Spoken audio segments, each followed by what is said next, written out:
안녕하십니까 여러분, 4부입니다. 하늘 왕국에서 온 마하디 진리의 영이자 엘리야인 하나님 말씀 영원한 복음을 전하고 있는 천상의 왕 키얼이라고 합니다. 4부고요. 4부는 여러분이 아시다시피 마가복음 2장에서 시작을 합니다. 이제 바로 시작하도록 하겠습니다. 며칠 후에 그가 다시 크파르나홈으로 들어가셨다. 그가 집에 계신다는 소문이 들리자 많은 사람들이 모여서 더 이상 문 앞에 설 자리가 없었다. 그가 그들에게 말씀을 전하셨다. 그때 한 중풍 변자를 4사람이 메고 그에게 왔다. 그러나 그들이 군중 때문에 그에게 가까이 데려갈 수 없자 그가 계신 곳 지붕을 벗겨 구멍을 내고 중풍 환자에 누워있는 침상을 달아 내렸다. 예수와께서 그들의 믿음을 보시고 그 중풍 환자에게 말씀을 하셨다. 아들아, 내 죄들이 용서되었다. 자, 여기에서 예수아가 이런 구절이 되게 했다는 것이 세다고 여기시겠지만, 다시 한번 말하지만 하나님의 예언이 이미 되어 있었어요. 무엇이라고요? 유대인들을, 병든 자들을 고쳐주겠다. 이해가 좀 되시죠?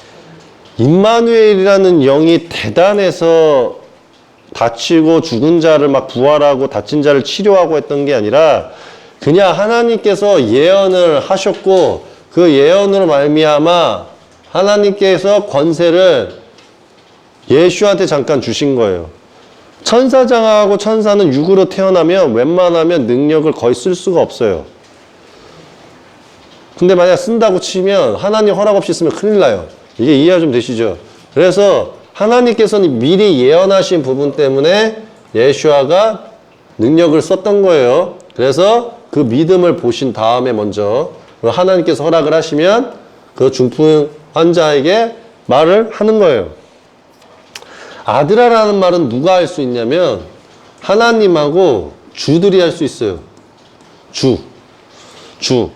쉽게 말하면은 선지자라든지 이스라엘 12지파의 사람들을 찾아왔을 때 천사가 찾아오거나 제가 앞서 말했다시피 하나님 대리자가 찾아오죠.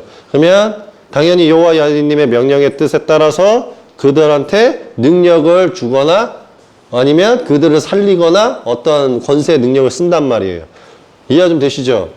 그때 여호와 야훼 알라님의 말씀을 전달하는 게 누구였냐면 천사장, 하나님의 대리자, 이 셋이었어요. 이해가 좀 되시죠? 그러면 그 존재가 하나님 말씀처럼 똑같이 전할 수 있는 거예요. 아들아, 내 죄들이 용서되었다. 이 중풍 병자는 뭐예요? 죄 지은 아들인 거예요. 제가 앞서 말했다시피 이런 말을 했어요. 지난 강의 때. 전생에 죄를 져서 윤회해서 죄를 용서받는 자들이 있고 윤회를 하지 않고 처음 태어난 자들이 있다. 이해가 좀 되시죠? 아무리 죄인이 많은 부모님이라 할지라도 그의 아들이 중풍 환자처럼의 개념이 아니면 죄인이 아닌 청렴한 아들이다. 이해가 좀 되셨죠? 그래서 웬만하면 하나님의 벌을 받고 있는 자들은 윤회의 개념으로서 태어났기 때문에 그 윤회로서 태어난 인간들은 하나님의 말씀을 통해서 윤회가 있다는 게 증명이 된 거예요. 살아생전 모든 인간들은 부모님이 죄가 있어도 그의 아들은 죄가 없어요. 이게 하나님께서 구약을 통해서 주신 말씀이에요. 이해가 좀 되시나요? 그러면 죄를 가진 자들은 하나님께서 살아계시는 동안에 죄 지은 자들 있죠. 이런 자들이 다시 태어나서 죄를 용서받는 거예요. 그래서 여러분들은 자꾸 이 기독교 카톨릭이 전생은 없다라고 말을 한다고 하면 윤회가 없다 이런 말 하면 이 말만 돌려서 말하면 돼요.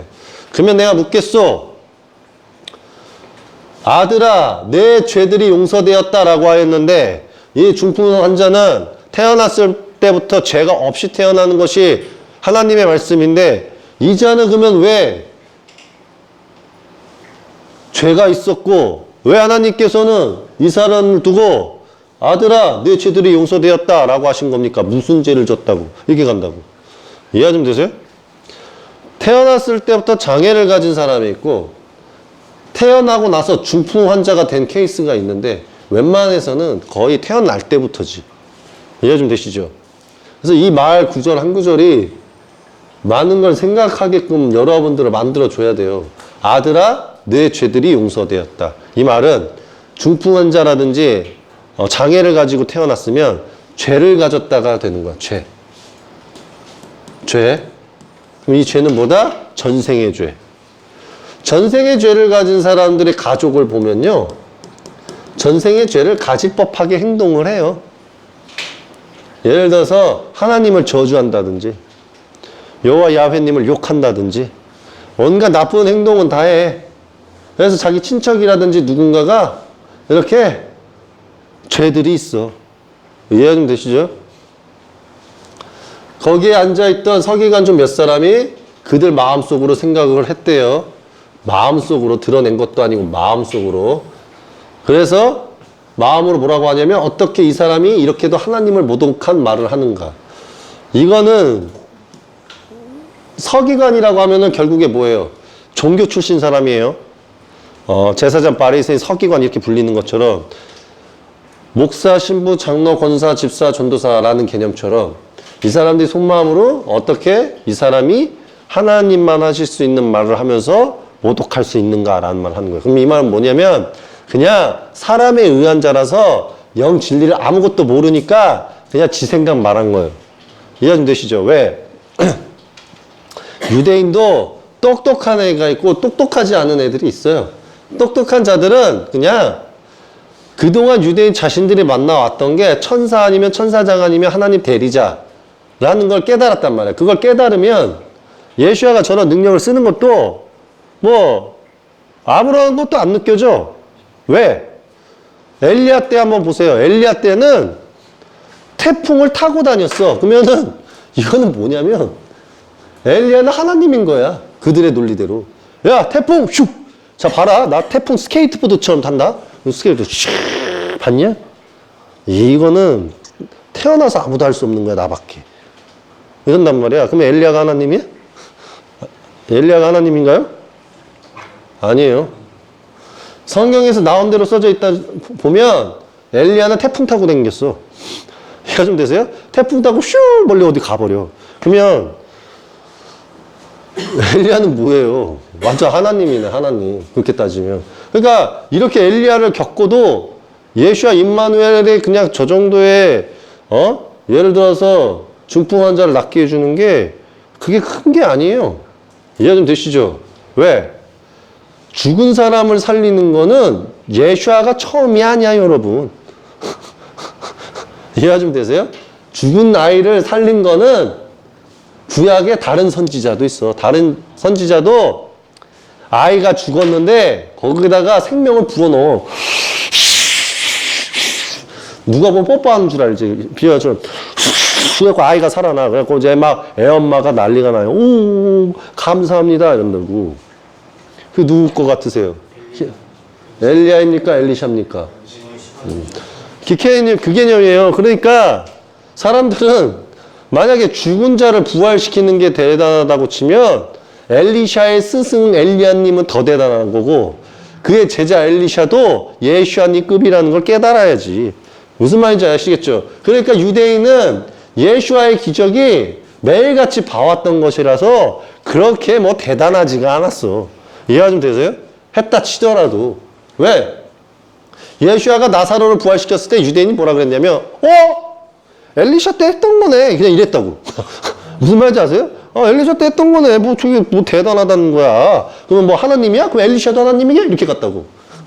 그러니까 유대인은 생각이 이미 열렸어요. 이 판단 수준이. 근데 이제 한국 기독교 카톨릭은 엘리샤도 본 적도 없고 엘리야 막 태풍 타고 돌아다니는 것도 본 적도 없고 그냥 한국은 소설만 들은 거야. 뭔 소설? 무슨 환희환웅 같은 존재가 백호를 부르고 현무를 부르고 주작을 부르고 천룡을 불렀다는데 그게 진정한 하나님 아닐까? 이러고 있는 수준만 전설로 들었지. 이해가 좀 되세요?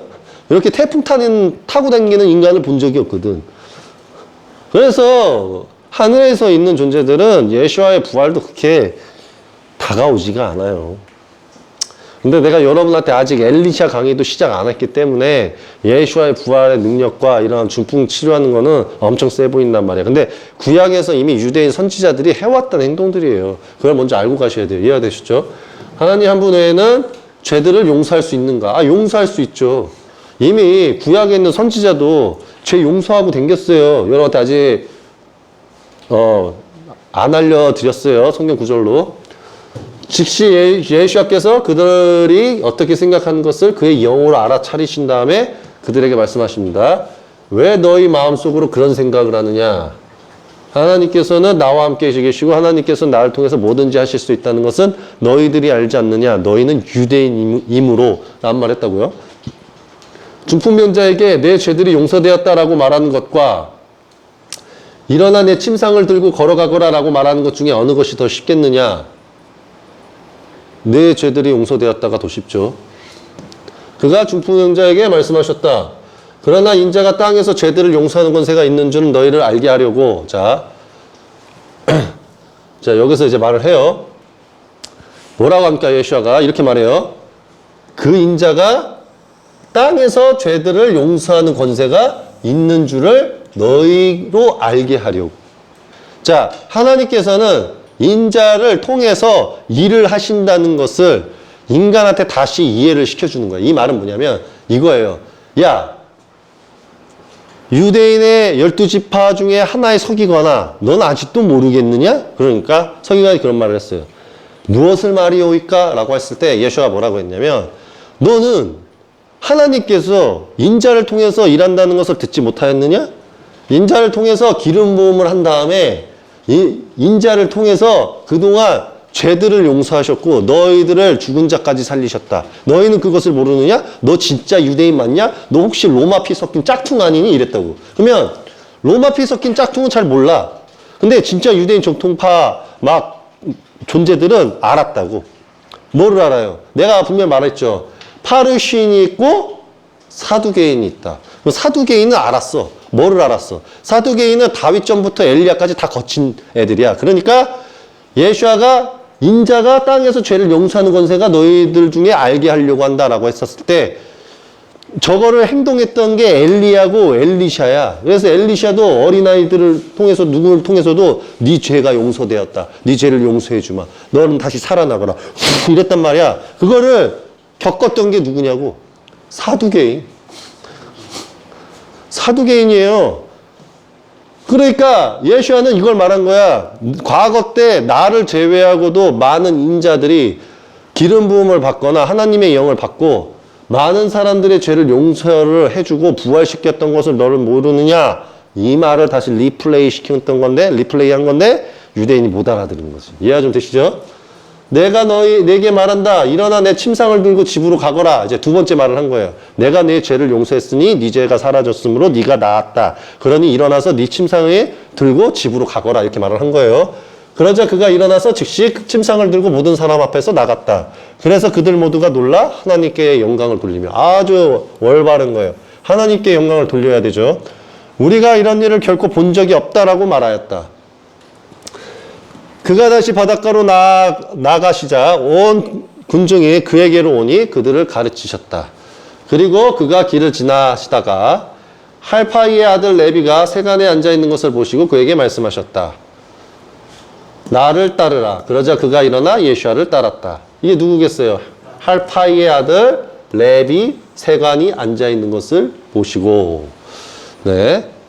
마태. 예수아께서 그의 집에 식탁에 앉으셨을 때 많은 세간원들과 죄인이 예수아와 그의 제자들과 함께 식탁에 앉았으니 이는 많은 사람들이 그를 따랐기 때문입니다. 자, 여기서 보면 많은 세관원이래요. 그 다음 누가 앉아있대요? 죄인.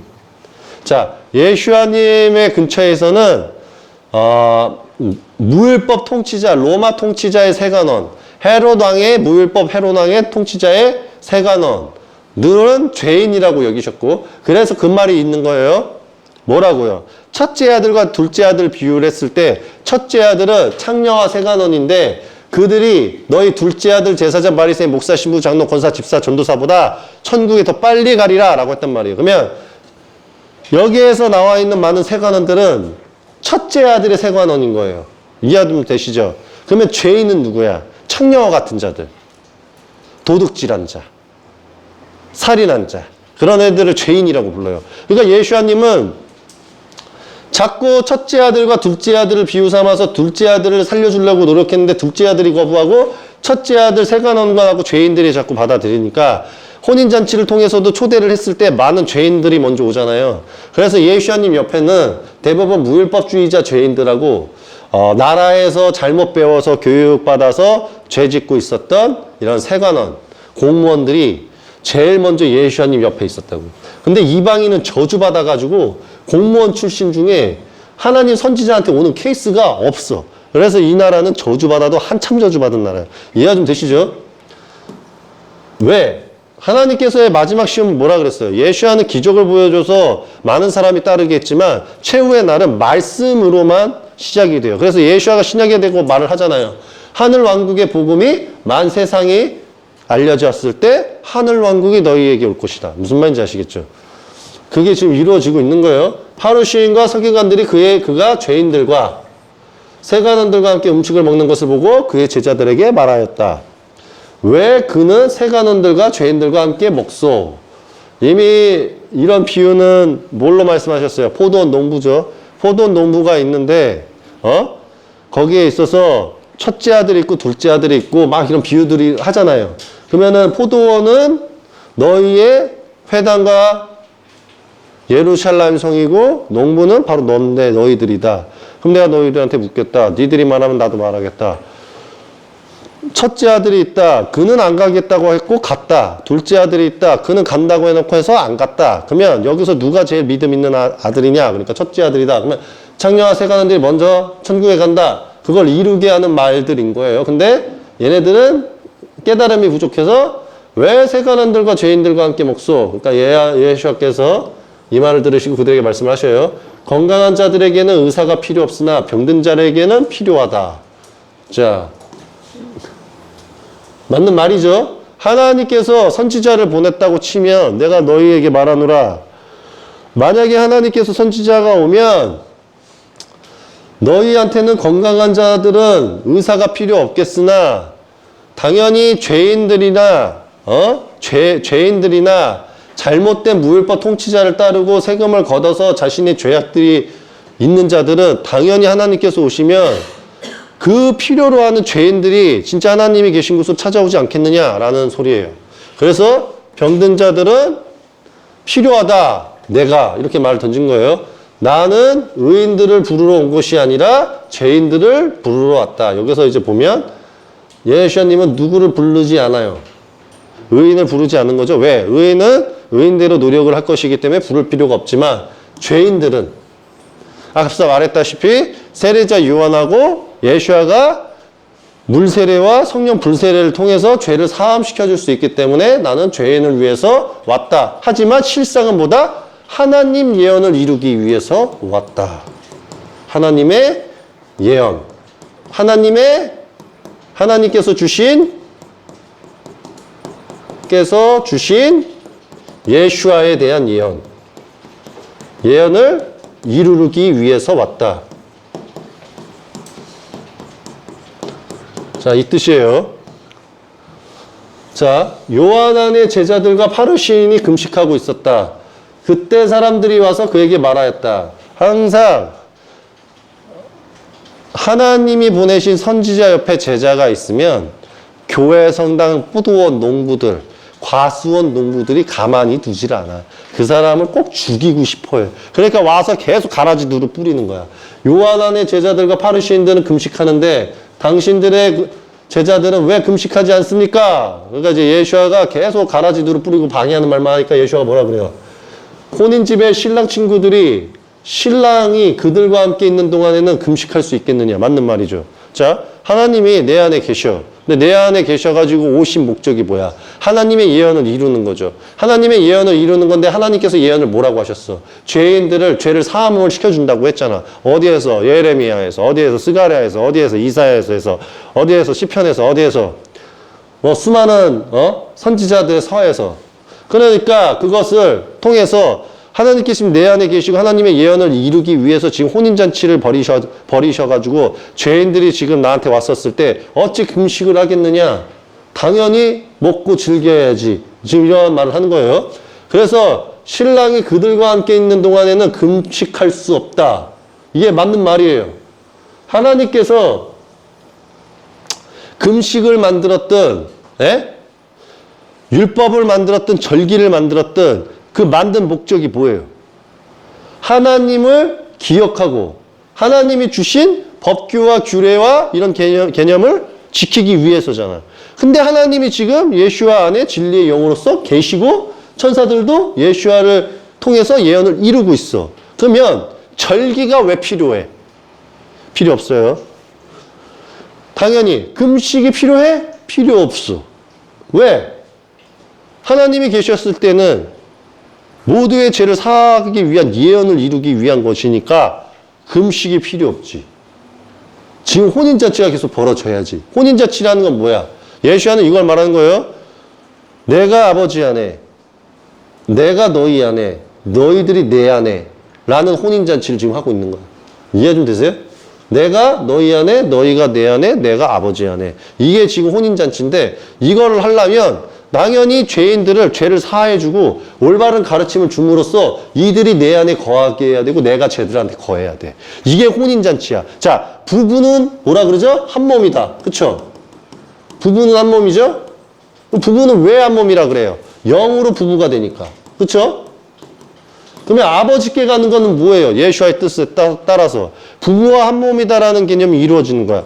내 영이 네 안에, 네의 영이 내 안에, 내 영과 너희의 영들이 아버지 안에. 이게 혼인잔치란 말이야. 그러면 내가 지금 혼인잔치를 죄를 사해 줌으로써 내가 아버지한테 데려가는 혼인잔치를 벌이고 있는데 얘네들이 지금 천국 가기 위해서 노력하는데 왜 니들처럼 하나님 아버지 거부하고 거기 천국 가고 싶어하고 금식 기도나 하고 천국 가고 싶어하고 절기나 지키고 천국 가고 싶어서 노력하는 노이들처럼 왜 얘네들은 지금 아버지께서 예언대로 오셨는데 왜 금식해? 혼인잔치에 참석해갖고 혼인잔치로 말미암아 천국 가기 위해서 노력해야지. 니들이나 금식해! 이 개념이거든요. 무슨 말인지 아시겠죠?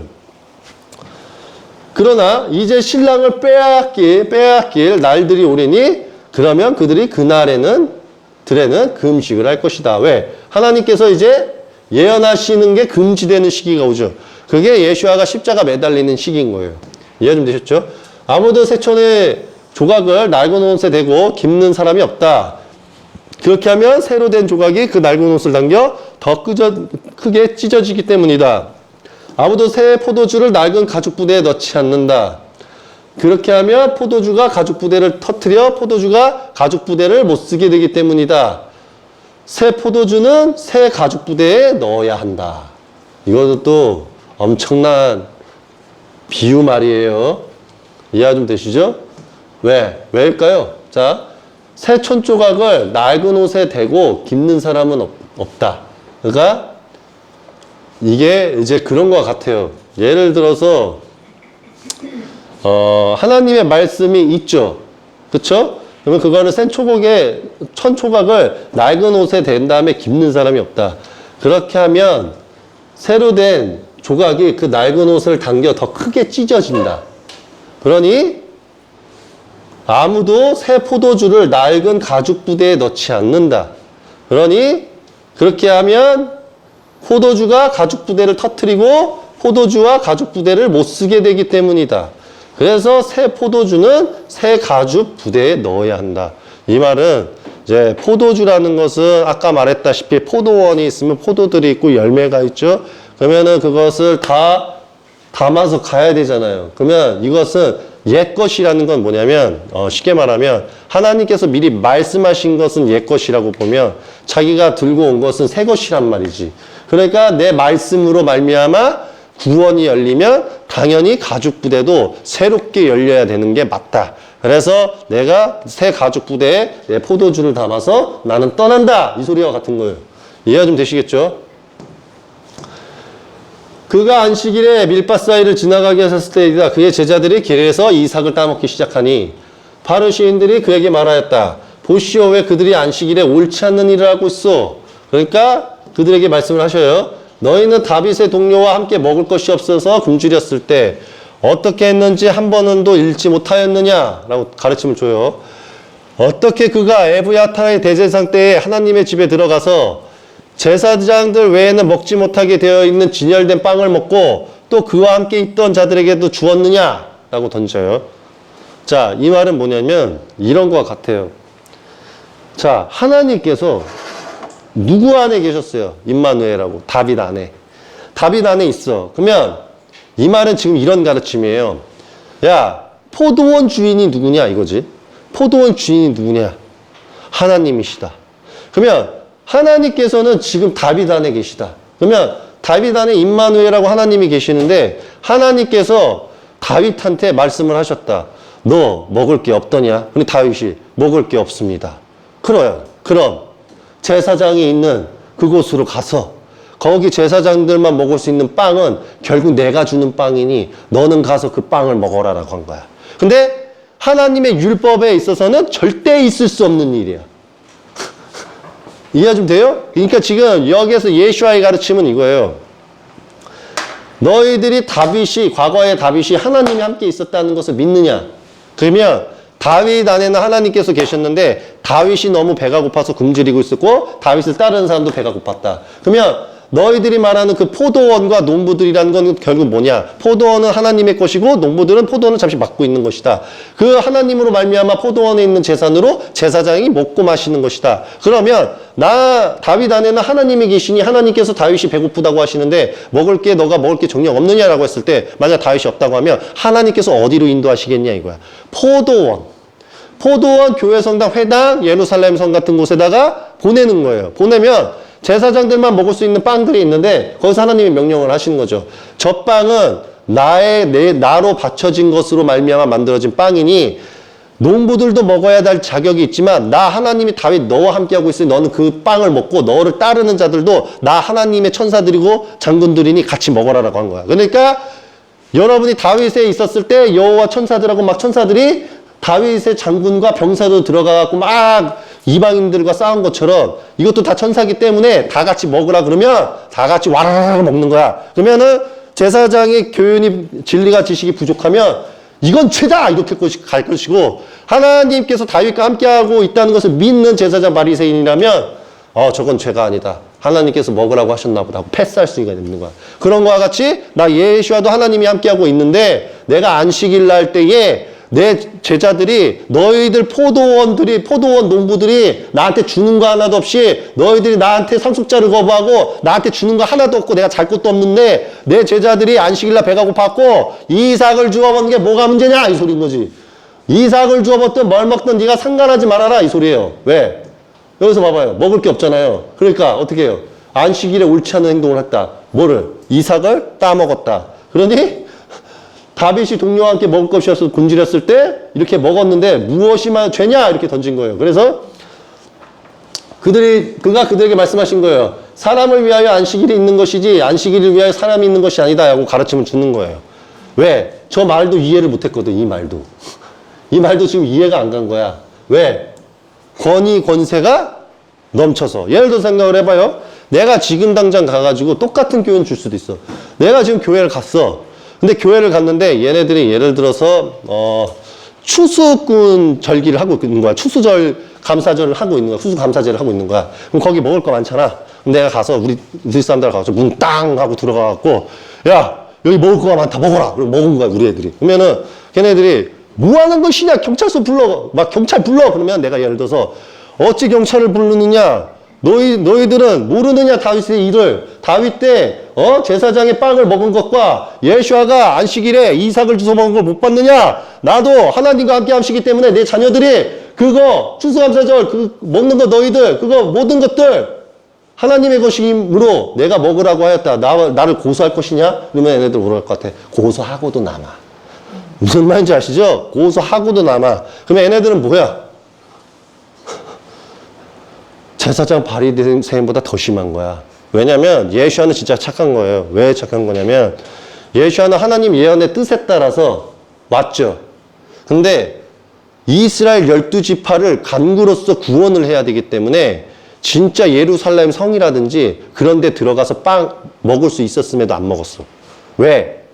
빵을 먹었으면 가뜩가나 예수야 죽여버리고 싶었는데 죽일 죄를 아예 만들어주는 거거든. 그러면 하나님의 예언의 뜻을 이룰 수가 있어요, 없어요? 없죠. 그래서 이삭을 주워 먹으라고 한 거야. 근데 반대로 예수가 만약에 진짜 들어가서 빵을 먹었다고 치면 얘는 죽이고도 남아. 그러니까 예수는 하나님의 예언을 이루기 위해서 제사장이 먹는 빵을 건들지 않은 거야. 이런 사람도 있다는 거를 유대인은 알아야 돼. 반면에 기독교 카톨릭은 뭐를 할 수 있겠어요? 얘네는 그냥 추수감사절에 내가 들어가서 지들이 만든 떡국이라도 내가 먹으면, 아니 비유예요. 떡국을 먹든지 빵을 먹든지 거기 있는 거 내가 먹으면 얘네들은 몰라요, 진리. 그냥 어머니 깎여물고 경찰 불러라, 잘됐다. 너 죽었어. 막 이러면서 갈 사람들이라는 거지, 100%. 이거 알아듣겠어요? 내가 이렇게 말하면 이해할까? 똑같이? 야, 다윗 때 에브야타르의 대제사장 때에 하나님의 집에 들어가서 제사장들 외에는 못 먹는 것을 다윗이 먹었는데, 심지어 예수아가 안식일 때 이삭을 주워 먹었는데, 내가 너희 장로교, 침례교, 예를 들어서 감리교, 너희가 있는 교회에 들어가갖고 내가 너희들 먹을 거 내가 먹으면 내가 안 되는 거냐? 이렇게 가면 뭐라 그러겠냐고. 이해가 좀 되시겠죠? 안 가는 게 복된 거야. 내가 진짜 가면 걔네 죽어요. 왜냐? 걔네 100% 경찰 부를 거거든. 걔네가 경찰 부르면 하나님한테 살 수 있을 것 같으세요? 못 살아나요. 그러므로 인자는 안식일의 주인이다. 여기서 이제 뜻하는 바가 뭐냐면, 인자라는 것은 이제 하나님의 사람, 뭐 엘리야, 엘리샤, 시므엘, 예레미야, 이런 모든 선지자들 있죠. 예수아까지. 그런 사람들은 인자로 통하기 때문에 그 인자는 안식일의 주인이다라는 말은 뭐냐면, 안식일은 쉬는 날이지만 하나님께서는 사람을 살리기 위해서 안식일에도 일을 하는 것이니, 너희들은 하나님께서 안식일을 만들었다고 해서 그 안식일 두고 사람을 살리는 것은 무엇이라고 하지 말아라. 이 교훈은 인자한테만 준 건데, 이거를 물은 포도원 농부가 하고 있으니까 어이가 없는 거야. 포도원 농부는 하는 게 아니야. 이해가 좀 되셨어요? 안식일 같은 오늘날 같은 날에, 일요일에 내가 사람을 살리기 위해서 이 말씀을 주는 건 죄가 아니지만, 나는 포도원이 아니잖아. 나 포도원 농부가 아니잖아. 이 교훈은 뭐냐면, 포도원 농부를 제외한 인자들이 할 수 있는 행위를 말하는 거야. 근데 이거를 자기가 진리 좀 배웠다 그래가지고 포도원에 있는 농부들이 안식일 때도 똑같이 하면 죄야. 왜? 유대인들은 그걸 따져 물었던 거야. 뭐를 몰랐냐면, 우리는 하나님께로부터 포도원 농부들이 하나님께서 주신 율법, 규례, 법규, 할례 이런 것들, 절기들이 있는데 우리는 안식일 때 절대 이것을 지키라고 배웠는데 당신은 왜 지키지 않소? 라고 했었을 때, 나는 인자기 때문에 가능하다 이랬다고. 나는 너희들의 포도원 농부의 주인이고 상속자지만 너희들이 거부했으므로 나는 밖에서 일을 할 수밖에 없다. 그럼 나는 사람을 살리기 위해서 왔으니까 당연히 안식일 때 사람을 살리는 것은 당연한 것이다 라고 던진 거예요. 그래서 사람을 위하여 안식일이 있는 것이지 안식일을 위해서 사람이 있는 것이 아니다 라고 던진 것은, 하나님께서 사람을 위해서 안식일을 만든 것이지 안식일 사람을 만든 게 아니다 이 소리거든. 그러니까 나는 인자로서 안식일이든 뭐든 살리는 것은 되겠지만 너희 포도원 농부들은 지킬 걸 지키라 이 소리인 거예요. 이해가 좀 되시죠? 그러니까 예수님이 지키는 게 아니라고 치면 이렇게 말했을 거예요. 혼인잔치가 끝남으로써 신랑이 떠나가면 금식을 다시 시작할 것이다 이렇게 말 안 했을 거야. 이게 무슨 말인지 아세요? 혼인잔치로 신랑이 떠나가면 금식 똑같이 지키지 마라 이렇게 가지. 이게 무슨 말인지 아시겠어요? 내가 안식일에 쉬지 않고 일을 했다면 내가 떠나가고도 너네도 안식일 지키지 말고 살아 이렇게 가지. 이게 아니라 내가 떠나가도 안식일 거 지킬 건 지키고 내가 떠나가면 금식 지킬 건 지킨다 이 소리야. 이해가 되죠? 그러니까 안식일은 어떻게 해야 돼? 교회 성당은, 포도원 주인들은 지켜야 돼. 원래 설교하는 거 아니야. 이해가 좀 되죠? 원래 설교하는 게 아니야. 절대 가르치면 줘서도 안 돼. 토요일 날 해야 돼 원래. 근데 얘네들이 성경을 제대로 못 가르쳐서 일요일 날 하는 거야. 이 말 인용해서 포도원 농부가 죽으려고. 이거 하나님한테 다 나중에 벌 받아요. 이해가 좀 되시죠? 저와 같은 인자만 할 수 있는 거예요. 이해가 좀 되셨죠? 그래서 이거 갖다가 교회가 좀 시끄러워요. 뭐 안식일 때 사람을 모으는 것이 정당하다, 정당하지 않다. 근데 예수님께서는 안식일에 사람을 위해서 존재하는 거지 위에 그게 아니다라고 분명 말씀하시지 않았느냐? 그건 지가 인자가 아니잖아. 이게 정신이 오락가락하면 안 돼요. 왜냐면 그렇게 따지면은 예수와 인자 때 왜 제자들은 금식 안 지켰어?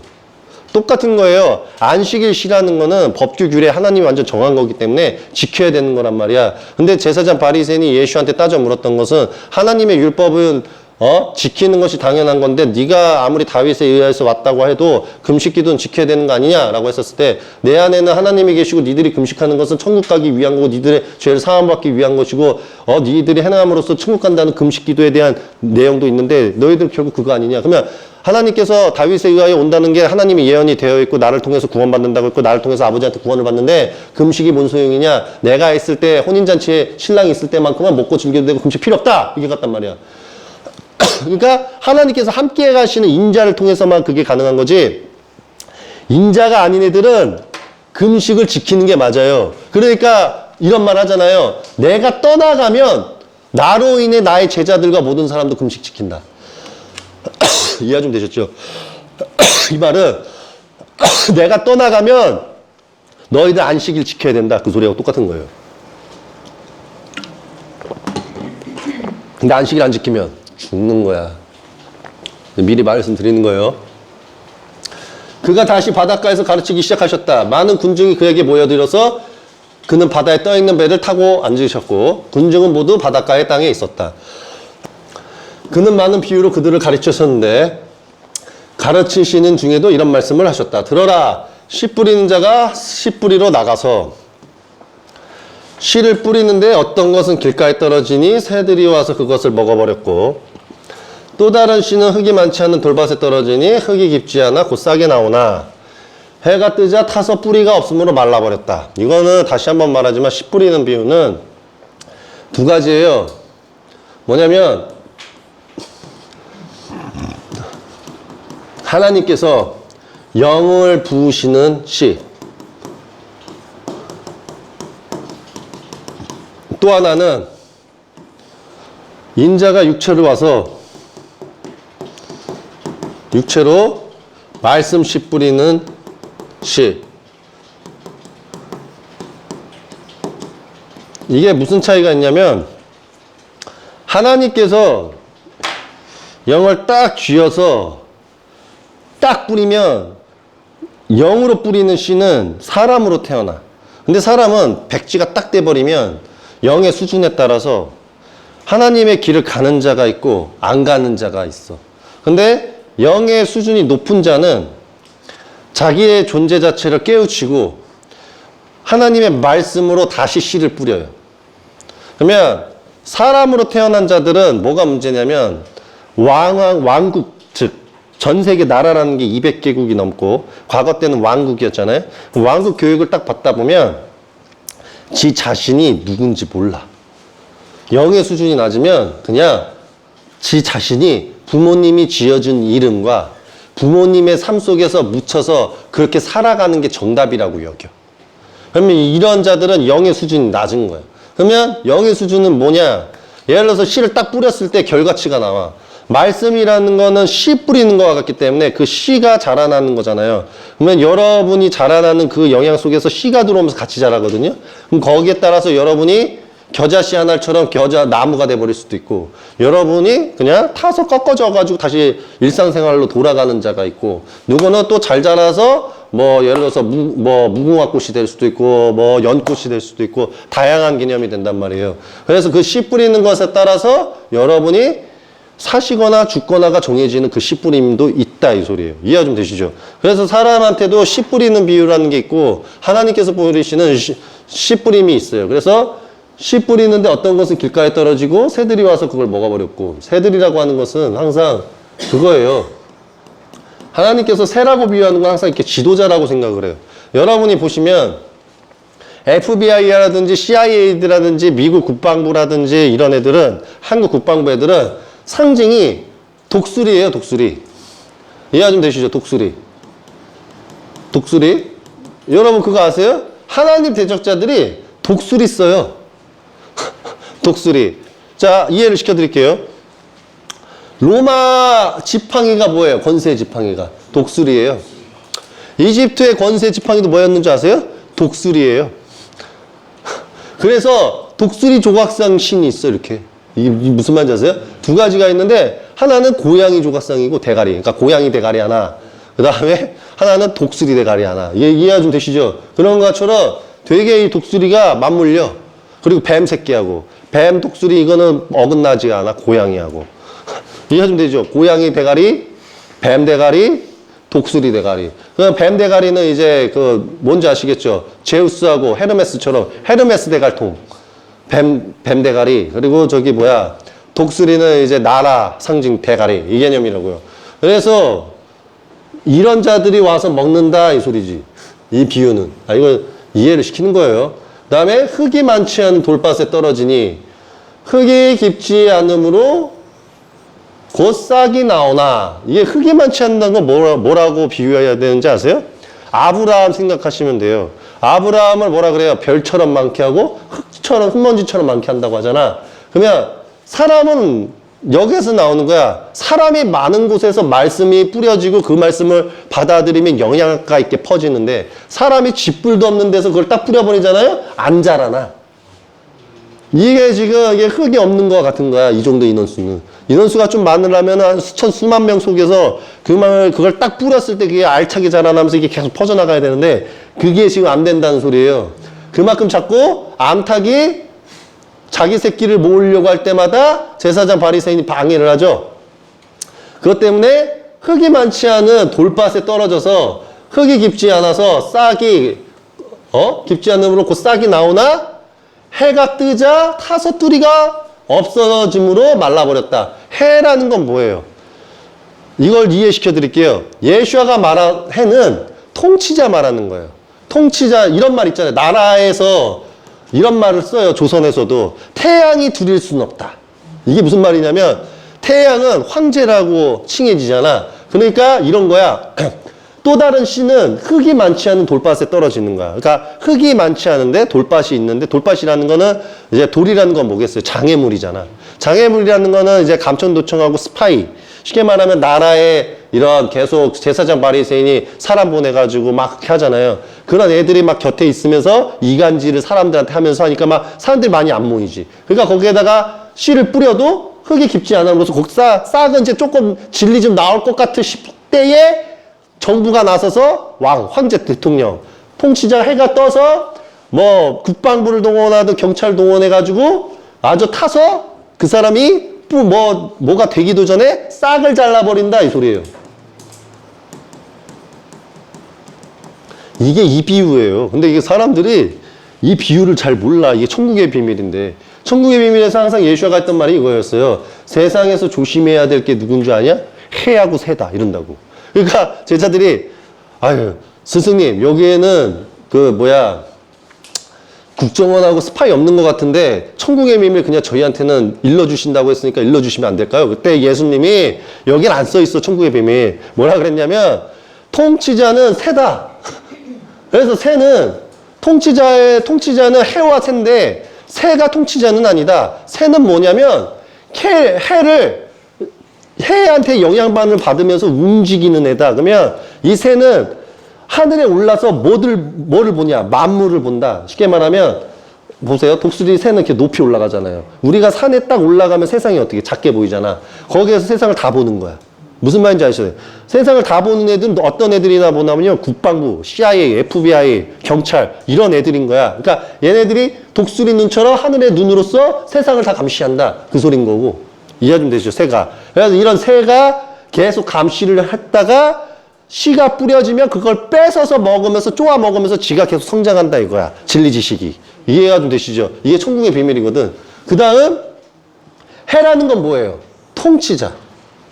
통치자 이런 애들이 예수와 같은 존재가 나타나서 하나님의 말씀을 전달을 하면 당연히 해에 부하는 새잖아. 새. 그쵸? 그러면 새들과 이 돌밭은 스파이예요, 스파이.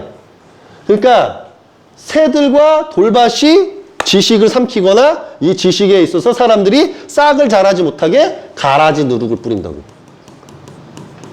그러면서 어떻게 해요? 해는 뭐야? 해는 뭐냐면 돈 권력이야. 이게 무슨 말인지 아세요? 돈 권력이야. 이게 무슨 말이냐면 해는 정부와 같거든요, 통치자. 그럼 나라는 뭐를 가지고 있어요? 경찰국을 가지고 있고 정보계 형사를 가지고 있고 지금 시대는 옛날에는 로마 뭐 천부장, 백부장, 그래서 로마 병사 이렇게 비유했어요. 그래서 로마 병사, 백부장, 천부장을 조심해야 된다. 헤로나 병사를 조심해야 된다. 예수가 이렇게 가르쳤다고 치면 지금 이제 여러분한테는 시대가 달라졌으니까 어떻게 가르쳐야 되냐면 지금은 국정원, CIA, FBI 그 다음에 공무원들, 경찰국 막 이런 애들이 있다. 이런 애들이 사람법 계명을 가르친 사람들을 당연히 스파이로 집어넣어서 돌밭처럼 있을 것이고 새들은 하나님의 말씀을 다 훔쳐서 쪼아먹을 거다. 그러면은 당연히 해는 조금 신입이 와가지고 얘가 갑자기 막 자라나. 그러면 새가 얘 누군지 정보 다 캔 거야. 그 돌밭이 여기에서 돌밭에 누군가가 신입 누가 왔던데요? 라고 전달하는 거야. 그럼 태양은 아 그래? 야 싹을 잘라버려야 된다. 이렇게 가는 거야. 야, 돈을 주든 권력 힘으로 뭘 하든 동원해. 이렇게 하는 거야. 그러면 어떻게 되냐면 이렇게 되는 거야. 뿌리가 어떻게 타서 없어지는 거야. 정부가 나서면 이제 이 새싹, 신입, 싹이 자라나는 그 존재가 타서 뿌리가 없어져서 말라서 죽어버리는 거야. 그러니까 하나님을 못 따르게 만든다 이 소리지. 이해가 좀 되시죠? 또 다른 씨는 가시나무들 속에 떨어지니 그 가시나무들이 자라서 억누르고 열매를 맺지 못하게 한다. 이거는 가시 비유는 누군지 아세요? 가시요? 농부하고 교인 성도예요. 쉽게 말하면 장로, 권사, 집사, 전도사. 지금 이제 시대가 거의 끝마무리 가기 때문에 예수아가 말한 거 천국의 비밀 그냥 오픈해 드리는 거예요. 지금 이걸 좀 설명해 드릴게요. 가시나무가 어디서 자라요? 포도원 같은 작물 쪽에서 자라요. 이해가 좀 되시죠? 가시나무가 왜 자라는 거냐면 관리가 안 된 거야. 관리가 안 될수록 가시나무가 이렇게 많아져. 그러면 분살나 버려야 되거든. 이게 무슨 말인지 아세요? 그래서 하나님께서 가시나무라든지 막 이런 것들이 많이 나면 다 분살나 버린다 그래. 분살나 버리면 다 사라지거든. 그러니까 그 가시나무를 많게 하는 것은 부패한, 타락한 이제 농부들과 타락한 열매들, 씨로 말미암아 생기는 거야. 이해가 좀 되시죠? 그러면 가시나무가 자라서 무엇을 억누른대요? 열매를. 그래서 씨가 교회 성당에 떨어져도 가시나무들이 많고 열매를 억눌러서 열매가 깨어나지 못하고 맺지 못하고 억눌린다. 이해가 좀 되시죠? 그러니까 교인이 하나 깨어나도 가시나무가 딱 얽매어 넣어가지고 쬐다는 건 쫑알쫑알 된다는 거야. 이단이라고? 그 사람 따를 필요 없다고? 알았어. 그래서 억눌리는 거야. 이게 무슨 말인지 아시죠?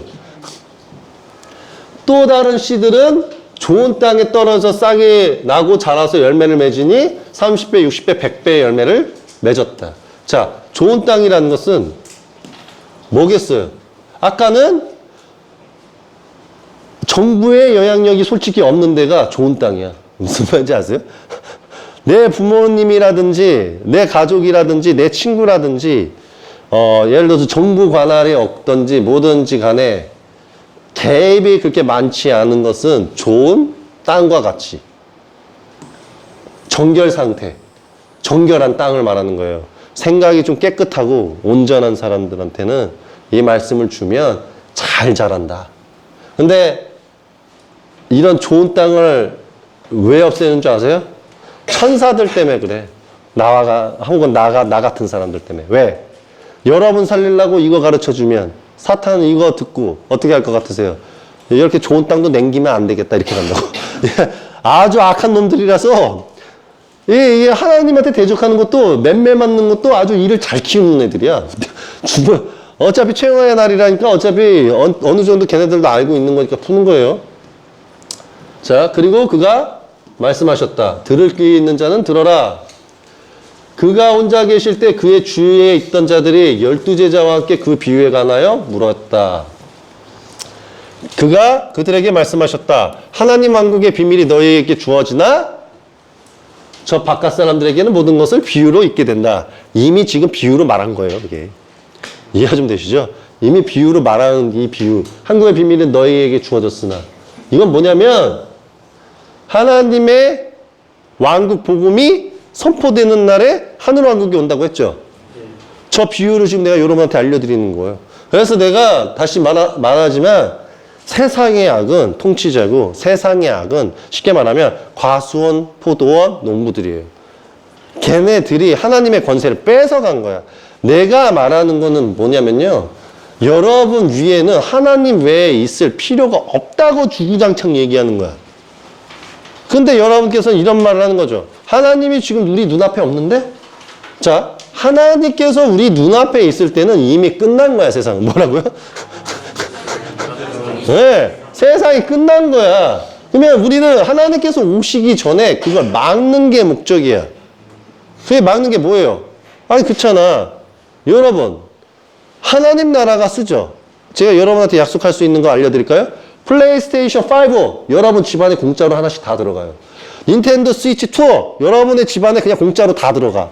여러분한테 페라리 차 공짜로 한 대씩 다 들어가. 여러분한테 집키 하나씩 공짜로 다 들어가. 이게 하나님의 왕국, 하나님의 나라야. 이해 좀 되세요? 근데 지금 집 한 채 살려면 3, 4억이야. 페라리 차냐? 1, 2억이야.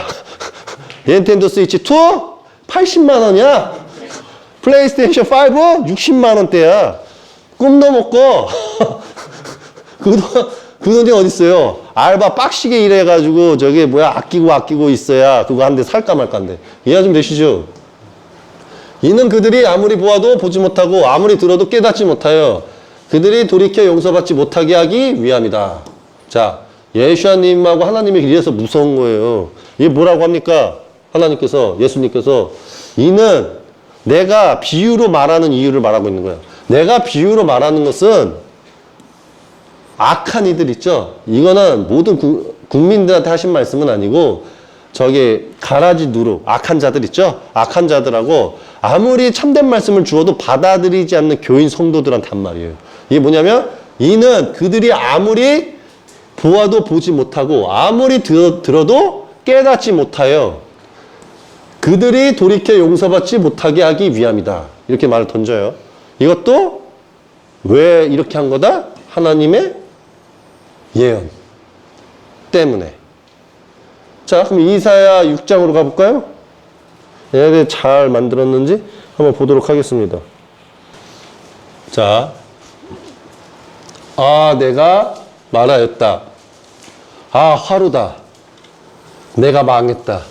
왜냐하면 나의 입술이 부정한 사람이고 입술이 부정한 백성 가운데. 자, 나는 입술이 부정한 사람이고 내가 살고 있으면서 참으로 왕이신 만구와 만군의 여호와가 내 눈으로 보았기 때문이다. 자, 다시. 자, 여기서 보면 이사야 6장 9절 10절이래요. 9절 10절 갑니다. 자, 그가 말씀하셨다. 가서 내가 이 백성에게 잘 들어라. 그러나 너희는 깨닫지 못할 것이다. 잘 보아라. 그러나 너희는 알지 못할 것이다. 하고 말하여라. 이 백성이 마음을 둔하게 하고 백성의 귀를 무겁게 하며 그의 눈을 감겨서 이 백성이 자기 눈으로 보고 자기 귀로 듣고 자기 마음으로 깨닫고 돌아와 낫게 되지 않도록 하여라. 자, 예수님은 이스라엘을 구원하러 오긴 했지만 하나님의 예언을 이루기 위해서 어떻게 했어요? 자, 너희는 깨닫지 못하게 할 것이다. 깨닫지 못하게 했고 비유를 만들어가지고. 그렇죠? 너희는 알지 못할 것이다. 그러니까 예수와는 아까 말했다시피 시비유라는 비유는 천국의 비밀을 말한 게 아니라 시비유는 하나님의 예언을 이루기 위해서 못 깨달아라 하고 던진 거야. 이해가 좀 되시죠? 깨닫지 말고 죽을 짠 죽어버려라. 이게 예수와님이라고. 그러면 여러분 지금 예수와님에 대해서 다시 알아야 돼. 예수님은 전 세계를 위해서 대속물을 하셨는데 하나님의 예언을 이루기 위해서 우리를 못 일깨우게 하기 위해서 시비유를 하셨다고? 이해가 좀 되세요? 이거라고. 그러면 왜 예수아가 이렇게 했어요? 나를 위해서. 나를 위해서. 맨 마지막에 올 하나님의 천사를 위해서. 영원한 복음을 전하고 하나님 말씀을 전하는 존재를 위해서. 이해 좀 되셨죠? 난 그래서 풀어주는 거예요, 지금 여러분한테. 자, 그가 그들에게 말씀하셨다. 너희가 이 비유를 알지 못하는데 어떻게 모든 비유를 알겠느냐? 씨 뿌리는 자는 말씀을 뿌리는 것이다. 자, 씨 뿌리는 건 말씀을 뿌리는 거라고 했어요. 자, 영도 힌트예요. 영 안에도 말씀이 있어요. 뭐라고요? 네, 구약에 있어요. 성경 구절로. 영은 곧 말씀이다. 이해 좀 되셨죠? 말씀이 길가에 뿌려진 자들은 말씀을 듣자마자 곧 사탄이 와서 그들에게 뿌려진 말씀을 빼앗아가는 자들이다. 자, 말씀의 귀한 줄 모르는 사람은 어떻게 한대요? 사탄이 온대죠? 그 곧 사탄이 누구예요? 다시 한번 말씀을 드리지만 여기 보이는 새들하고 돌밭하고 해예요. 얘네가 사탄이에요. 무율법으로 가는 자들. 율법주의자 말고요. 무율법 새, 무율법 돌밭, 무율법 해가 사탄이에요. 그래서 이 사탄이 어떻게 합니까? 그들에게 뿌려진 말씀을 빼앗아 간다죠. 그러니까 지금 이 하나님의 말씀도 이 안에서 뺏어가는 자가 있을까요? 없을까요? 있을 거예요. 그러면 이제 그 자는 어떻게 될까요? 죽어요. 나는 이렇게 생각하는 사람이야. 나는 이런 가르침을 드리고 싶어. 내가 진짜 하늘에서 왔거든요? 하늘에서 오신 분이 이거 성경 좀 풀어줬다고 쳐봐. 이게 여기 온 스파이나 혹은 여기에서 지금 감청도청하고 있는 사람들, 이 구절이 가르쳐 준 게 뭐 대단해서 내가 영원한 지옥을 심판받는 걸 걸고 꼭 들어야 돼? 나 같으면 안 들어. 무슨 말인지 알아? 욕 깎고 몇 구절 내가 참되게 들어서 뭐 나한테 이익이 있는데? 이렇게 생각해야 돼요. 사람이 똑똑하면. 근데 내가 모르는 걸 좀 가르쳐 줬다고 해서 대단해. 아, 이거 너무 좋아. 이거에 요 몇 장에 내 목숨줄을 건다고? 그냥 사탄들하고 빠이빠이 하고 나 구원받으려고 여기는 올 수 있을지언정 걔네들을 위해서 듣지는 않아. 무슨 말인지 아시겠죠?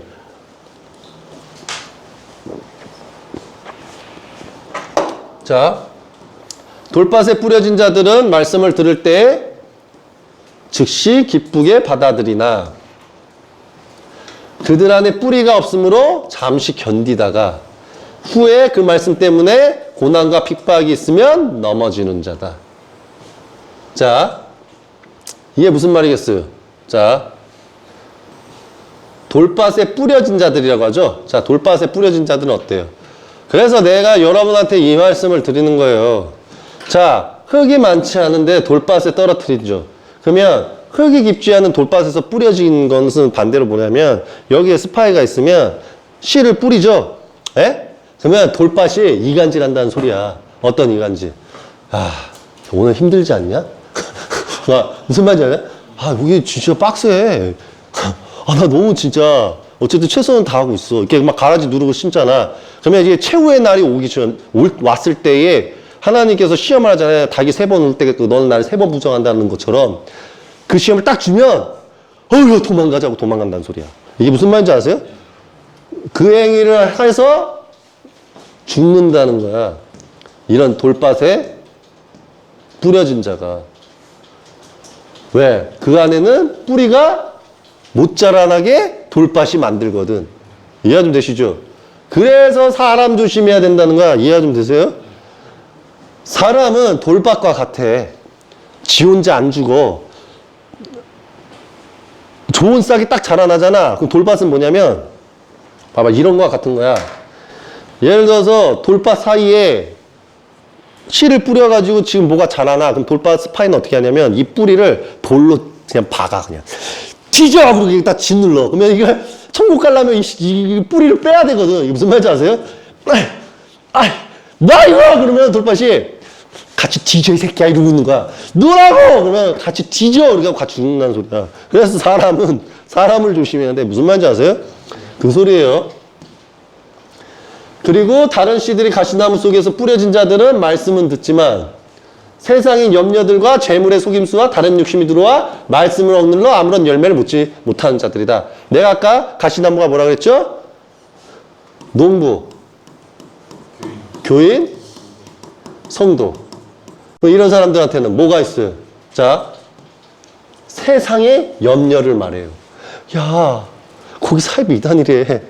거기 가서 너 어떡하려 그래? 와? 그쵸? 이 가시나무라는 건 포도원, 과수원에 내가 분명 농부와 교인, 성도, 백성이라 그랬어. 그러면 과수원은 뭐야? 사람법 계명 따르는 애들이잖아. 사람법 계명을 따르는 자들과 농부에서 사람법 계명하고 혼용하면서 섬기고 있는 애들은 씨 뿌려진 애들한테 이렇게 말하는 거야. 야, 너 괜히 그거 하나님이라고 믿고 따라가지고 너 인생 종쳐. 와?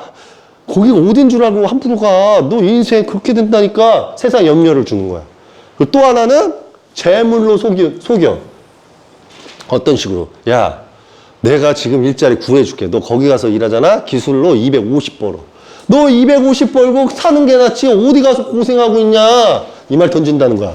재물 속임수. 왜? 하나님을 버리게 하기 위해서 재물이라도 주는 거야. 속임수. 왜? 재물은 속임수야. 하나님한테 믿는 것을 변화시킬 수 있는 건 오로지 돈밖에 없어. 돈으로 딜치는 거야. 재물은 속임수야. 돈이 하나님이 아니거든. 내가 250 주면 너 지금 거기 빨리 빠져나와갖고 저기 가서 일할 수 있어? 이렇게 던지는 게 속임수라는 거지. 이해 좀 되시죠? 그 다음, 다른 욕심이 들어온다는 거. 다른 욕심이 뭐야? 여자 소개시켜줄까? 너 여자랑 빨리빨리 연애하고 결혼해야지. 너 언제까지 그러고 있을 거야? 야, 여자 소개팅 내가 날짜 잡아놨다 가라. 이런 거. 이해 좀 되죠? 여자. 아니면 야, 내가 좋은 데 있어요. 마사지 잘하는데. 그걸로 내가 한번 가자. 혹은 야, 헌팅포차라는 게 있대. 가자. 이런 거. 이런 게 욕심이에요. 그러면 이런 것들이 내 말씀 배운 것을 억눌러요. 금방 까먹게 만든다고. 까먹게 만들어서 어떻게 해?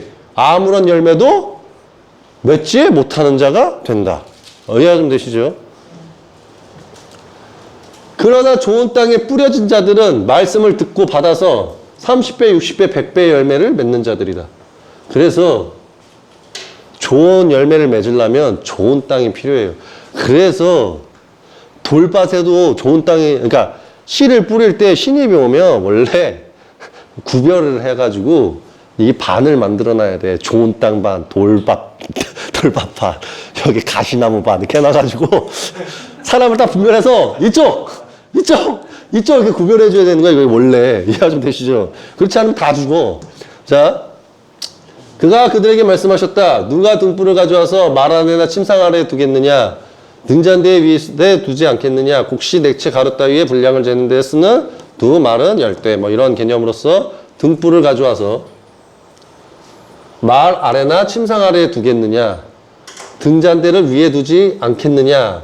당연히 등잔대의 비유는 이거예요. 빛이죠. 사람은 빛으로 인도돼야 되잖아요. 근데 어떤 누구가 바보같이 그 빛을 침대 밑에 두든가 어디다 숨겨두겠냐. 침대 위에다 딱 둬갖고 내 빛이 지금 앞 옆에 있는 것처럼 두고 가지. 이 소리예요. 이는 숨겨진 것이 드러나지 않을 것이 없고 비밀인 것이 드러나지 않을 것이 없기 때문이다. 그래서 진정한 진리와 말씀을 주는 분들은 진리와 빛과 같은 것을 그냥 누구나 다 볼 수 있게 등불처럼 둬버린다는 소리예요. 그래서 하늘왕국이 복음이 모든 만인한테 전달되는 거예요. 빛이기 때문에. 알아서 듣고 분별하고 들을 귀가 있는 자는 듣고 볼 줄 아는 자라면 보라고. 이해가 좀 되시죠? 또 그가 그들에게 말씀하셨다. 너희는 주의하여 들어라. 너희가 죄는 그 자로 재어질 것이고 더 재어질 것이다. 참으로 가진 자에게는 더 주어질 것이고 가지지 못한 자에게는 그 가진 것마저 빼앗길 것이다. 이거는 이 말씀은 달란트 비유와 같아요. 내가 너한테 진리를 이만큼 줬을 때 그것을 그 진리를 통해서 많은 사람을 살리면 너의 복과 하나님의 축복은 배가 될 것이고 내가 너한테 진리를 이만큼 줬는데도 그 진리를 활용해서 사람을 다시 또 누군가를 살려내지 못하면 너는 가진 것마저 빼앗기고 벌밖에 없다. 그 개념이에요. 이해가 좀 되셨죠? 또 그가 말씀하셨다. 하나님의 왕국은 사람의 땅에 씨를 뿌리는 것과 같다. 자, 하나님의 왕국은 사람이 땅에 씨 뿌리는 것과 같다. 아까 내가 말을 했죠. 씨 뿌리는 건 영으로서 씨 뿌리는 게 있고 육으로서 씨 뿌리는 게 있는데 매 한 가지 같은 이치라고 난 분명히 말했기 때문에 이건 설명 안 해도 될 것 같고요. 그가 밤낮으로 자고 일어나는 동안 그 씨가 싹이 나고 자라지만 그는 어떻게 해서 그렇게 되는지 모른다. 자, 그가 밤낮으로 자고 일어나는 동안에 그 씨가 싹이 나고 자라고 그는 어떻게 해서 그렇게 되는지 모른다. 그러니까 여러분들이 말씀을 듣고 올바르게 막 지금 자라나고 있을 때 누군가들은 이 싹이 얼마큼 자라나고 얼마큼 커지는지 모른다. 밤낮으로. 그래서 땅이 저절로 열매를 맺는 것인데 처음에는 싹이고 그 다음에는 이삭이고 그 다음에 이삭의 충실한 미랄이다. 라는 이제 비유로서 씨로 말미암아 온전하게 자라는 자가 일어나는 형상을 알려주었어요. 이해가 좀 되셨죠? 열매가 익으면 곧 낫을 내니 추수 때가 왔기 때문이다.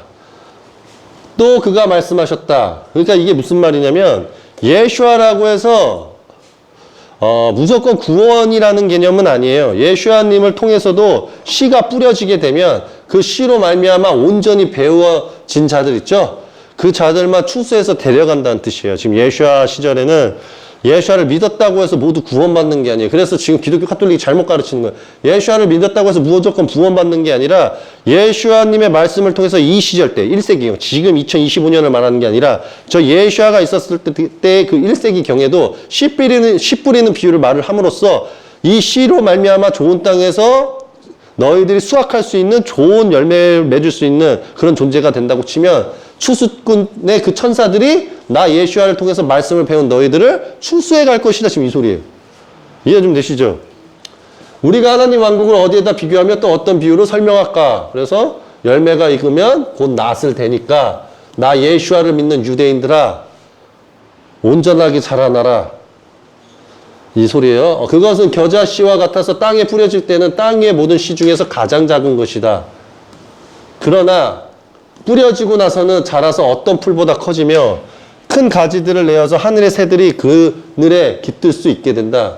이거는 하나님께서 온전한 말씀을 주신 것을 잘 받아들이고 겨자씨 하나처럼 큰 나무가 되었을 때 하늘의 통치자 권세가 새들이라고 했죠. 그 새들이 그 그늘에 깃들 수 있게 된다. 그래서 그 나라가 새로 지어질 수 있음을 비유하는 거예요. 이거는 거의 너로 말미암아 새들과 통치자 그 나라가 있을 수 있음일지어다. 하나님께서 복을 주시면 그러니까 너가 겨자나무 한 나무가 되어라라는 개념이 되는 거예요. 이해가 좀 되셨죠? 그는 그런 많은 비유를 그들이 알아들을 수 있도록 말씀하셨다. 이거는 비유지만 이거의 온전한 뜻을 예슈아가 가르쳐 줬다는 소리예요. 이해가 되셨죠? 그는 비유가 아니면 그들에게 말씀하지 않으셨으나 자기 제자들에게는 모든 것을 설명해 주셨다. 여기에서 이 시비유를 예슈아의 제자들이 시비유로서 적게 했지만 이 원뜻만큼은 하나님 왕국의 비밀만큼은 그의 제자들에게 사실 그대로를 가르쳐 주었다 이 소리예요. 그러니까 이제 겨자씨 하나리라고 치면 이건 무엇보다 작은 거다. 근데 시비유처럼 씨를 딱 뿌렸을 때 돌밭에 뿌려지는 게 있고 가시나무에 뿌려지는 게 있고 좋은 땅에 뿌려지는 게 있으면 이게 막 자라날 것이 아니냐. 그러면 이게 자라났을 때 각종 이제 여러 가지로 자라나게 된다. 뭐 아까 말했다시피 미랄처럼 되는 개념이 있고 아예 나무처럼 자라나는 게 있다. 그러면 나무처럼 자라나면은 새들은 당연히 그 나무의 그늘 속에 들어온다. 그러면 그 새들은 한 나라의 통치자를 일으킬 수 있는 존재 장군들과 같고 뭐 어떤 존재들과 같아. 그러면 그 존재들이 그 나무에 우거진다는 것은 하나님의 허락하에 그 나라가 다시 열린다는 것 같아요. 그러면은 예전 나라는 허물어지는 거지. 이해가 좀 되시죠? 세상의 이치가 이렇다는 거지. 그게 현실 시대가 아니더라도 영세계에서 잠시 보유했다가 세상을 다 심판하시고 농부들을 체인지하고 왕국을 체인지하는 날이 올 때 그들로 채우신다. 그러니까 그게 가장 좋은 거예요. 어떤 거 지금의 통치자하고 앞으로의 통치자가 다른 점을 알려드릴게요. 지금 여기서 성공하죠. 1000년 동안 그 권세를 유지해. 더 나아가서 수천 년 동안 여러분은 이제 앞으로 대기업 오너로 태어나시는 거야. 이해가 좀 되세요? 이게 하나님께서 주시는 축복이에요. 그래서 무조건 선택을 받아야 되는 거고 무조건 제사장이 돼야 되는 거야. 왜 사람들이 여러분들한테 이제 알려드릴게요. 하나님의 축복의 상이 뭔지. 하나님께서 축복의 상이 뭐냐면 여러분들이 지금 서민 평민처럼 사시죠. 예? 지금의 이 통치자들도 어찌 보면 과거 때 하나님 말씀을 잘 따랐기 때문에 지금의 통치자가 된 거야. 그러니까 사도 바울이는 악이잖아요. 악이니까 그걸 조금 풀어준 것 뿐이야. 뭐라고 풀어준 거냐면 통치자는 하나님이 선별하신 분이다라는 말을 한 거야. 그건 맞아. 근데 문제는 온전히 깨달은 자가 있고 온전히 깨닫지 않은 자가 있어. 그러면은 온전히 깨닫지 않은 자들은 다시 통치자가 되어도 하나님의 말씀을 잊고 죄를 지어. 그렇게 태어난 애들도 죄를 짓고. 그러면은 그렇지 않은 애들은 하나님의 율법을 지키면서 통치자로서 생을 마감해. 그러면 이런 애들은 하나님께서 다시 통치자를 만들어줄 가능성이 훨씬 높아요. 근데 문제는 항상 뭐냐면 세상이에요. 과수원이고 밭이야. 밭이 무율법주의로 태어나는 곳에 아무리 귀한 씨가 자라나도 그 안에 의인과 선지자가 적으면 그 통치자는 그냥 죄인이 될 수밖에 없어. 그거를 제일 잘하는 게 타락천사들이야. 이해가 좀 되시죠? 그래서 하늘에서는 이런 통치자들이 많이 나오지 않게끔 해주게끔 노력을 많이 하지. 그러면 지금 시대는 뭐냐? 여러분들이 진짜 아버지를 알고 참되게 배우고 죄를 회개하고 온전히 아버지 길을 가면 지금의 여러분들이 나중에 가서 대제사장이 되고 제사장이 되거나 통치자가 되셔가지고 여러분들이 나라를 운영하거나 4년제 말고요. 이게 다시 심판이 오면 지금 이런 4년제 대통령제 사라져요. 다시 왕권주의로 돌아갈 거야. 예수아가 올 때는 왕권주의예요. 우리가 21세기 살았는데 혹시 예수아님이 4년제로 딱 대통령 하시다가 빠지겠대. 이런 생각 버리세요. 절대 그럴 일 없어. 그러니까 통치제로 돌아오면 여러분이 한 위치에 통치자가 되시는 개념이 되는 거지. 물론 여기 있는 분들만 그렇게 해당되는 게 아니라 전 세계의 유대인 12지파와 무슬림 12지파까지 다 합쳐서. 그래서 아버지께서 선별을 하실 거예요. 그래서 그런 말이 있는 거예요. 하나님 말씀 최후의 예언에. 동아시아는 동아시아의 제사장을 새로 뽑을 것이고 중동에서는 중동 제사장을 새로 뽑을 것이고 유대교 안에서는 유대교의 제사장을 따로 뽑는다. 그러니까 동아시아의 제사장은 이제 지금 새로 뽑기 위한 과정 중이다. 그래서 하나님은 온전한 선지자를 찾고 그분을 따라야지 여러분이 온전한 이제 이 동아시아의 권력자가 되는 거고 이게 잘못 선택하면 다 지옥으로 가는 거야. 이해가 좀 되시죠? 그래서 잘 선별하셔야 돼. 그거 하는 거예요. 그래서 사탄들도 그걸 알기 때문에 14.8 딱 보면은 만왕의 왕이 계시는데 만왕의 왕, 전쟁의 군왕.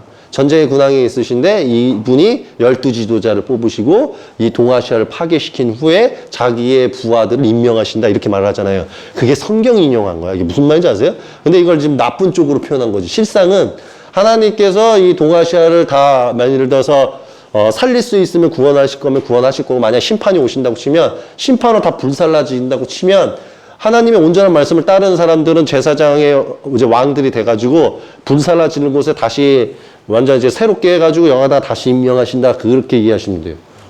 이해가 좀 되셨죠? 그날 저녁이 되자 그가 그들에게 말씀하셨다. 바다 건너편으로 가자. 그들이 군중을 남겨두고 배에 계신 예수아를 모시고 갔는데 다른 배들도 따랐다. 큰 광풍이 일어나 파도가 배 안으로 덮쳐서 이미 물로 가득 차게 되었다. 그러나 그의 배의 고물에서 베개를 베고 주무시고 계셨다. 그들이 그를 깨우며 말하였다. 선생님, 우리가 죽게 되었는데 걱정이 안 되십니까? 당연히 물이 막 넘치고 이러니 스승님이 자고 있으니 난리가 난 거죠. 그러니까 예수아는 알아요. 왜냐면 뭐를 아냐면 아무리 천둥벼락이 치고 배가 막 파손되고 박살난다 치더라도 하나님께서 나를 데려가실 날이 되지 않았기 때문에 나를 죽일 일이 없다. 그러니까 나는 편하게 좀 잠 좀 잘라는데 니들 왜 이렇게 난리니? 이런 개념이야. 그러니까 제자들은 그런 걸 안 믿고 잘 모르니까, 아, 우리 죽게 생겼습니다. 지금 배 안 몰리게 생겼습니다. 그러니까 이제 일어나서 이제 제자들 안 죽을 거 뻔히 알면서도 하나님께 이제 기도를 올리고 제가 바다를 멈춰도 되겠습니까? 라고 말을 하는 거예요. 그러니까 이제 바람을 이제 꾸짖는 거예요. 멈추어라! 그리고 바다에게 고요하고 잠잠해져라! 하고 하니 바람이 그치고 매우 고요해지는 거죠. 그러니까 나 아직 죽을 때도 안 됐는데 왜 이렇게 죽일 듯이 이렇게 치고 해가지고 내 제자한테 겁줘가지고 나의 단장을 깨우느냐 이런 개념과 같은 거예요. 그가 그들에게 말씀하셨다. 왜 그렇게 무서워하느냐? 아직도 그렇게 믿음이 없느냐? 라고 한 거예요. 왜 믿음이 없다고 한 거냐면 계속 예수아가 제자들한테 말을 했거든요. 내가 아직 죽을 때가 되지 않았다. 내가 하나님의 예언에 아직 넘어질 때가 되지 않았다. 그러니 너희들이 내가 하나님의 뜻에 왔다는 것을 안다면 내 예언이 있을 터이고 그 예언으로 말미암아 그 예언이 이루어지기 전까지 내가 죽을 일이 없다는 말을 너희가 믿었더라면 배에서 천둥벼락이 치고 뭐를 치든 너희들은 그냥 나를 가만히 두고 너희들도 믿고 잤어야 된다. 이 소리와 같은 거예요. 이해가 좀 되시죠? 그들이 큰 두려움에 사로잡혀서 서로 말하였다. 도대체 이분이 누구이시기에 바다가 그에게 순종하는가? 아직도 덜 깨우친 거예요. 이때까지도 제자다. 왜? 하나님께서 보내셨다고 예수가 계속 말해왔었거든요. 이해가 좀 되셨죠? 4장 여기까지만 할게요. 자, 4부도 여기서 끝냈고요. 원래는 누가복음까지 하려고 그랬어요. 누가복음에서는 좀 더 큰 가르침이 있긴 한데 일단 마가까지 일단 하겠습니다. 4부는. 자, 하늘왕국에서 온 진리의 영 마가디 엘리야인 하늘왕국에서 온 하나님의 말씀 영원한 복음을 전하고 하늘왕국의 복음을 여러분에게 전달하는 키열이었습니다.